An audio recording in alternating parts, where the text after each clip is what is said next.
à tous.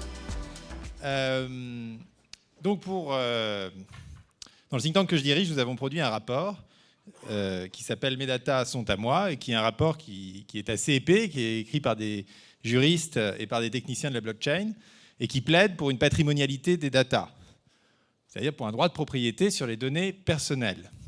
On n'est pas les premiers à le faire. C'est une idée qui est défendue par un juriste comme Alain Bensoussan depuis 10 ans. C'est une idée que moi j'avais piochée dans le livre de Jaron Lanier, Who Owns the Future.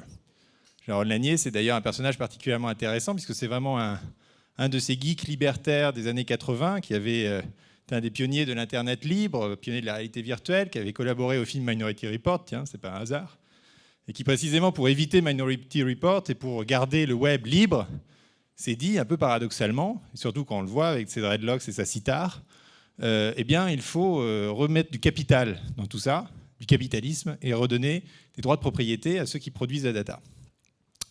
Alors pour comprendre le sujet, peut-être faut-il lire les écrits de Georges Duby sur la paysannerie française du Xe au XIIIe siècle. Et donc c'est de ça que je vais vous parler ce soir. Alors, c'est intéressant parce qu'il décrit l'organisation du servage. Le serf, ça vient de servus, de l'esclave. Le serf, c'est un peu l'esclave. Mais c'est néanmoins un esclave qui a un petit lopin. Ce n'est pas un esclave qui est corvéable dans sa villa. C'est un esclave qui, je ne dirais pas possède, mais qui, disons, maîtrise un lopin de terre. Il ne le possède pas puisque le seigneur a le droit de main morte, ce qui veut dire que quand le serf décède, le seigneur a le droit de reprendre la terre. Alors le seigneur donne toutes sortes de services gratuits au serf. Il lui donne la protection d'abord, en cas d'attaque. Il lui donne aussi ce qu'on appelait des banalités, c'est-à-dire l'usage du four, l'usage du pressoir. Alors notez qu'il lui donne, mais en même temps c'est des monopoles. Le serf n'a pas le droit de les construire, il ne faut pas exagérer. Et en échange de tout ça, le serf donne au seigneur tout ou partie de sa production. Alors évidemment, au fil des siècles, ce système a été vécu comme de plus en plus inique, ce qui a donné lieu à deux types de réactions. D'abord, ceux qui sont partis pour des expériences alternatives, ça s'appelait les villes franches. Et donc les franchisés, c'est-à-dire les serfs qui se libéraient, qui s'émancipaient de ce système, pouvaient là-bas cultiver leurs terres et jouir des fruits de leur travail. Et puis évidemment, il y a une réforme plus fondamentale qui a eu lieu de manière très progressive, puisque d'abord on a donné le droit à l'héritage, puis le droit à l'aliénabilité, c'est-à-dire que le serf pouvait vendre sa terre. Et enfin, en 1792, la Révolution française a reconnu le droit de propriété sur la terre et donc a aboli la tenure, qui était ce système étrange qui correspondait au féodalisme. Et j'imagine que vous voyez à peu près où je veux en venir. C'est qu'aujourd'hui, nous sommes des serfs numériques. Nous ne possédons pas vraiment nos données, nous en avons vaguement la maîtrise. On nous offre des services gratuits. Et contre ces services gratuits, nous donnons tout ou partie de notre production, c'est-à-dire de la production de contenu que nous, utilisateurs, faisons tous les jours. Depuis le contenu que nous postons sur Facebook jusqu'à nos données de géolocalisation. Alors vous me direz, mais quel est le problème puisque tout le monde semble assez content comme ça? Et c'est en effet ce qu'on peut lire dans le livre de Jean Tirole, L'économie du bien commun, quand il parle, il a tout un chapitre sur la patrimonialité des données, où il dit finalement on donne nos données, et on donne ces données en fonction de services non tarifés. Enfin, c'est un échange. Et c'est un échange qui est relativement contractuel, puisque nous avons accepté d'en faire partie.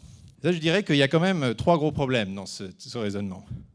Le premier, c'est que d'abord, sur le plan juridique, c'est léonin. Vous savez bien que les Terms and Conditions, vous ne pouvez pas les lire, vous ne pouvez pas les comprendre, et vous ne pouvez certainement pas les négocier. Carnegie Mellon a calculé que si on devait lire toutes les Terms and Conditions que l'on clique en un an, ça nous prendrait 76 jours, 76 fois 24 heures.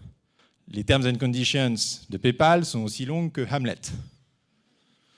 Et le plus drôle, c'est que du coup, vous cochez toutes sortes de choses dont vous n'avez pas conscience. Et c'est d'ailleurs le vrai scandale de Facebook, c'est que Cambridge Analytica était parfaitement légal, puisque vous aviez accepté de fournir vos données à des fins de recherche. Ce qui explique aussi que Facebook ait pu légalement manipuler les émotions de ses utilisateurs il y a un an en leur proposant des posts qui devaient refléter leur état d'humeur. Certains s'amusent d'ailleurs avec ça, puisque GameStation avait rentré dans ses Terms and Conditions le fait de donner son âme au diable.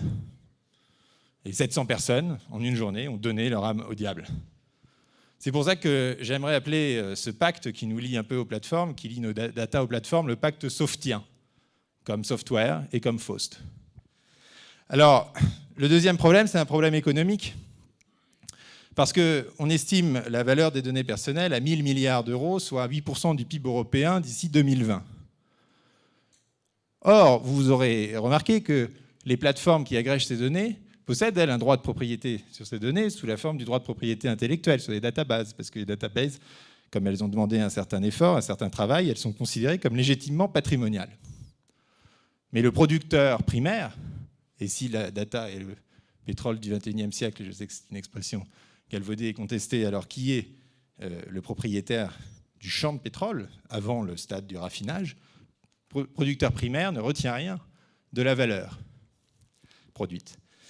Et enfin, il y a un problème culturel parce que ce vol des datas ou cette extorsion des datas, cette aspiration de nos datas, nous plonge, vous le savez bien, dans ces filter bubbles, ces bulles qui fait qu'on ne voit que ce qu'on veut voir, qu'on n'entend que ce qu'on veut entendre, qu'on n'écoute que ce qu'on veut écouter et que finalement, on finit à l'heure de l'Internet libre dans des cercles intellectuels, culturels et sociaux de plus en plus étroits. Ce sujet est quand même maintenant largement débattu. Et ce qui est intéressant, c'est de voir que l'écosystème Internet ne va pas échapper à la réflexion politique et que vous voyez apparaître sur ce problème les différentes solutions qui reflètent différentes idéologies et qui sont des idéologies extrêmement classiques. Vous avez d'abord, disons, le capitalisme de connivence qui vous dit, comme le patron de Criteo il y a 2 mois, dans les Échos, en fait, il faudrait instaurer un consentement universel. Ce serait beaucoup plus simple pour tout le monde. Vous consentez une fois pour toutes à être spolié, et puis on n'en parle plus. Ensuite, vous avez l'option nationaliste, qui s'appelle la souveraineté numérique, qui a été brillamment défendue par Pierre Bélanger, et qui dit, bon, puisque tout ça est très compliqué, on n'a qu'à prendre, l'État va prendre toutes ces datas, faire une sorte de super agence des données, les anonymiser, les crypter, et puis ensuite les redistribuer aux entreprises. Ça admettrait qu'il faut quand même une sacrée confiance dans l'État pour imaginer ce dispositif. Ensuite, vous avez l'option socialiste, qui consiste à taxer et à redistribuer à part égale. C'est pour ça que ce n'était pas tout à fait absurde quand Julien Drey a expliqué que face au problème des datas, eh bien, on allait taxer les GAFA et redistribuer 50 000 € à tout le monde, quelle que soit la valeur du contenu produit. Vous avez l'option social-démocrate, qui est quand même celle qui est en cours aujourd'hui via la CNIL et la Commission européenne, et qui dit tout ça n'est pas du domaine du droit patrimonial, c'est du domaine du droit de la personne. Donc nous allons donner des droits et des obligations, droit à l'oubli, obligation de dévoiler les algorithmes, portabilité, etc. Et tout ça, c'est le RGPD, j'y arriverai jamais. Et puis, il y a quand même une dernière option qui est la mienne, qui est l'option libérale, qui veut dire que quand vous avez ce problème, eh bien, il faut donner des droits de propriété d'un côté et exiger une rémunération différenciée selon la valeur produite de l'autre. Alors, qu'est-ce qui se passerait si on donnait des droits, et qui n'est pas d'ailleurs incompatible avec l'option précédente. Vous pouvez tout à fait avoir un socle de droits fondamentaux non négociables, non marchandisables, etc. C'est d'ailleurs, ça s'appelle la Déclaration des droits de l'homme et du citoyen. Et au-dessus de ça, une couche de marché, puisque le droit de propriété fait lui aussi partie des droits de la personne, je le rappelle. Alors, l'option technique qu'on a imaginée, c'est que chacun pourrait, du coup, s'il y a un droit de propriété, monétiser ses données personnelles ou ne pas les monétiser. Parce que le droit de propriété, c'est certes le fructus, la possibilité de toucher de l'argent, du fruit de son travail en l'occurrence, mais c'est aussi l'usus et l'abusus. Si vous voulez détruire vos datas, on n'a pas tellement besoin du droit à l'oubli, le droit de la propriété nous donne, c'est l'abusus. Vous pouvez en faire n'importe quoi. Quand vous avez le droit de propriété, vous pouvez être dans ou hors du marché. Vous pouvez être parfaitement irrationnel. Et puis vous avez l'usus, vous pouvez les utiliser tels que vous le souhaitez. Donc ce droit, il existe depuis le droit romain et il est quand même assez solide. Et maintenant, on nous berce de l'illusion que la maîtrise, comment on appelle ça, l'autodétermination informationnelle, plaisant concept qui nous vient de la Cour constitutionnelle allemande, serait plus intéressant que le droit de propriété qui, lui, est beaucoup plus solide. Bon, alors donc vous donnez ce droit et on peut imaginer que dans ce cas-là, Facebook vous paye pour les contenus produits, en déduisant évidemment la valeur du service offert, mais tout ça pourra se calculer. Ce sera donc différencié en fonction de la valeur que vous avez produite. Et à l'inverse, si vous souhaitez accéder à un tel service sans partager vos datas, eh bien à ce moment-là, c'est vous qui paierez, parce que vous serez un freerider, vous créerez une externalité pour le système, et ce sera normal, comme dans un marché en fait tout à fait classique, de payer pour le service rendu. Bien sûr, les utilisateurs ne vont pas négocier un à un leurs termes contractuels. On peut imaginer des smart contracts, des intermédiaires, un peu sur le modèle de société de gestion de droits d'auteur, ou des syndicats, suivant qu'on considère les data comme du capital ou comme du travail, qui fassent ce métier et qui, du coup, ajustent votre contrat en fonction de vos préférences. Est-ce que mes données santé, je veux les partager pour la recherche gratuitement? Est-ce que mes données de géolocalisation, je veux les garder, même si je dois payer en échange et l'utilise Waze sans avoir de pub pour les McDonald's? Est-ce que mes données de e-commerce, je suis très confortable avec l'idée de les laisser circuler du moment qu'on me paye en échange, etc., etc. Bref, vous réintroduisez là où il y a une sorte de troc assez grossier, la logique du capital et du capitalisme, qui est aussi une logique protectrice de l'individu et de son activité. Et qui est protectrice, d'ailleurs, notez-le bien, également vis-à-vis de l'État. Je ne pense pas que dans un système de droit de propriété pourrait exister l'article 2 de la loi renseignement qui filtre l'ensemble de vos métadonnées avec des algorithmes classés secret défense dans tous les grands opérateurs télécoms français. Je pense que le juge civil, et non pas le juge administratif, aurait pu, au nom de la propriété précisément, remettre en cause ce qui équivaut à une expropriation de la data. Donc ça offre, le droit de propriété offre des protections. Alors on me dit, oui, mais la donnée n'a aucune valeur. La donnée en soi est infinitésimale. Alors certes, d'abord nous avons entrepris une deuxième étude pour essayer de chiffrer la donnée avec des chercheurs de la Toulouse School of Economics, parce que pour le moment c'est assez mystérieux, on ne sait pas si ça vaut 1 euro, 1 centime, 10 puissance moins 15 centimes, en fonction de la donnée, en fonction de son utilisation, en fonction de ce qu'on accepte, de faire avec. Et puis ensuite, eh bien, la donnée, c'est comme le grain de blé. Le grain de blé n'a aucune valeur, vous marchez dessus. En revanche, c'est le fait que le grain de blé est une valeur qui explique que la tonne de blé est un prix. Et donc vous pouvez toujours retrouver la valeur du grain de blé, même si elle est infinitésimale, mais c'est elle qui est fondatrice du système. Et je sais bien que les plateformes font un travail d'agrégation qui donne de la valeur aux data. Et c'est tout à fait normal qu'elles soient rémunérées pour ça. Mais quand aujourd'hui Facebook fait 4 milliards de profits par trimestre, vous pouvez vous demander, n'est-ce pas comme si l'inventeur du papier continuait à toucher les droits d'auteur sur l'ensemble des livres produits? Pourquoi est-ce que dans cette 4 milliards, une partie ne reviendrait pas à la matière première? Alors il y a toutes sortes d'objections, mais l'objection la plus fondamentale, finalement, a trait au statut du corps. Et les juristes nous disent, et la CNIL nous dit, les datas sont l'émanation de la personnalité. Or, c'est moi. Or, la personne est indisponible, pas objet de commerce. Donc la data ne peut pas faire l'objet d'un droit marchand patrimonial. Et il y a quand même, derrière cette conception, une méfiance profonde vis-à-vis des mécanismes de marché. Mais soit, prenons-la au sérieux. D'abord, elle reflète un déni économique, puisque ces datas sont d'ores et déjà dans le commerce, via les plateformes. Deuxièmement, une erreur juridique, parce qu'on peut considérer que la data est un bien meuble extérieur à la personne. Troisièmement, un procès d'intention, puisque ce n'est pas parce qu'on a un marché qu'on n'a pas de droit de la personne en dessous, d'accord? Mais je pense qu'il y a quelque chose d'encore plus fondamental derrière ça, et que dans un système libéral tel que je le défends, on peut penser la propriété de soi par soi, la patrimonialité du soi, ça remonte à Locke, I own myself, et que si vous avez la self-ownership, à ce moment-là, il est tout à fait logique, si vous êtes à vous-même un capital, à ce moment-là, il est tout à fait logique que l'émanation de vous soit également du capital. Alors ce sujet, aujourd'hui, il avance très vite.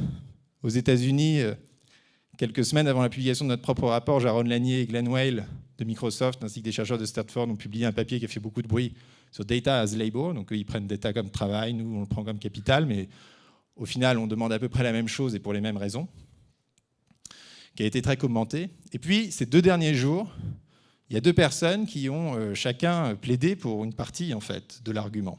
La première, de manière assez contre-intuitive, c'est Sheryl Sandberg, qui, suite à l'affaire Cambridge Analytica, a été interviewée par une journaliste de CNBC, qui lui dit, est-ce qu'il y aurait un moyen un total opt-out? On va sur Facebook, mais on ne reçoit vraiment aucune pub, on n'est pas du tout fiché, on n'est pas du tout targeté, on n'est pas du tout tracé. Et comme ça, dans le flux de la conversation, et on voyait qu'elle n'était pas forcément préparée à cette question, elle répond « Yes, but that would be a paid product ». C'est la première partie de l'argument. Vous payez pour votre privacy. Et puis, ce matin, il y a une tribune dans le Financial Times signée par quelqu'un qui a un nom quand même tout à fait remarquable, qui s'appelle Brittany Kaiser, l'empereur de Grande-Bretagne, et qui était le whistleblower qui a dénoncé le scandale de Cambridge Analytica. Et qui dit exactement ça, qui dit Facebook devrait rémunérer ces 2 milliards d'utilisateurs parce que mes données m'appartiennent pour la même raison que ma maison m'appartient.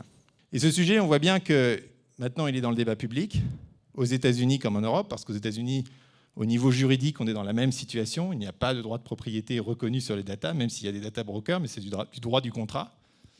Ce n'est pas une loi, et encore moins une loi fédérale.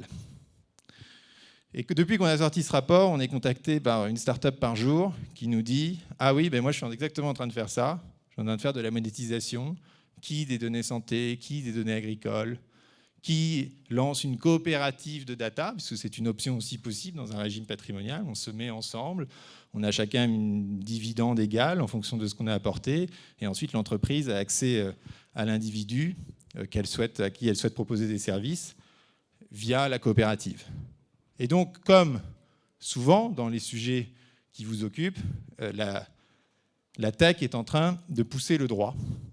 Ce droit de propriété n'est pas, je pense, est une manière de contourner, si vous voulez, les grosses ficelles de l'antitrust dont on nous menace aujourd'hui. Je pense que c'est une manière beaucoup plus élégante et beaucoup plus libérale de résoudre le problème que les GAFA clairement posent sur la maîtrise de nos existences, en redonnant à chacun la pleine maîtrise de ses données et en lui permettant de les monétiser ou non selon ses souhaits. Voilà, merci.